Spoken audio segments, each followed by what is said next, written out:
వైకాపా హయాంలో జరిగిన తిరుమల లడ్డు కల్తీ వ్యవహారంలో దోషులను వదిలిపెట్టబోమని డిప్యూటీ సీఎం పవన్ కళ్యాణ్ స్పష్టం చేశారు. తప్పు జరిగినప్పుడు క్షమాపణ చెప్పకుండా తిరిగి తమపైనే దాడి చేస్తున్నారని ఆగ్రహం వ్యక్తం చేశారు. సీఎం చంద్రబాబు నివాసంలో కూటమి నేతల కీలక భేటీ అనంతరం నిర్వహించిన మీడియా సమావేశంలో పవన్ మాట్లాడారు.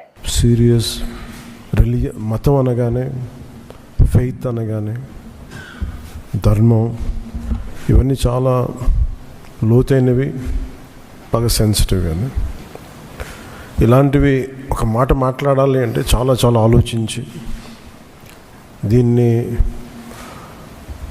ఎలాంటి పర్యవసనాలు ఎదుర్కోవాల్సి వస్తుంది ఇవన్నీ ఆలోచించే మేము మాట్లాడతాం. ప్రత్యేకించి జనసేన నుంచి కానీ మేము ఎక్కడ చాలా దాన్ని పొలిటికల్గా కానీ దాని ఒక మైలేజ్ వస్తుందేమో, దాని ఒక ఎమోషనల్ ఓట్ బ్యాంక్, అసలు ఆ నిర్ణయం ఎప్పుడు తీసుకోలేం. పదే పదే చెప్పాం, కరెక్షన్ చేశాం తప్ప అంత నిబద్ధత పాటించిన మేము స్వామివారి పాదాల చెంత రక్షింపబడ్డ గౌరవ ముఖ్యమంత్రి నారా చంద్రబాబు గారు కానీ చాలా జాగ్రత్తగా అప్రమత్తతోనే మాట్లాడతాం, చాలా జాగ్రత్తగా మాట్లాడతాం. ఎన్డీఏ సమావేశంలో మా అందరినీ ఉద్దేశించి మేమందరం కూర్చొని మాట్లాడే సమయంలో NDDM national dairy development board ఈ రిపోర్టు గౌరవ ముఖ్యమంత్రి గారు మాకు చదివి వినిపించారు.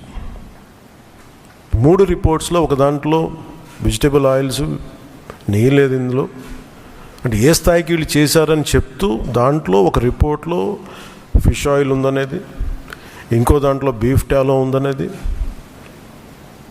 ఇంకో దాంట్లో లాడ్ పంది కొవ్వు ఉందనేది, ఇంకో దాంట్లో గొడ్డు కొవ్వు. అన్ని రిపోర్ట్స్లో కూడా ఎక్కడ కూడా ఈ నెయ్యిలో నెయ్యి లేదు.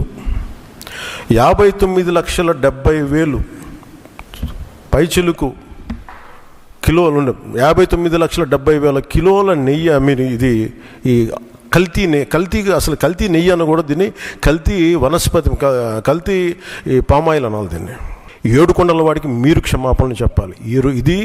ఈరోజు మీరు మాట్లాడుతుంది ఈ రోజుతో ఆగదు. ఇది ఐ విల్ మేక్ షూర్, మా కూటమి will make sure that you will be liable everyone, ప్రతి ఒక్కరు కూడా.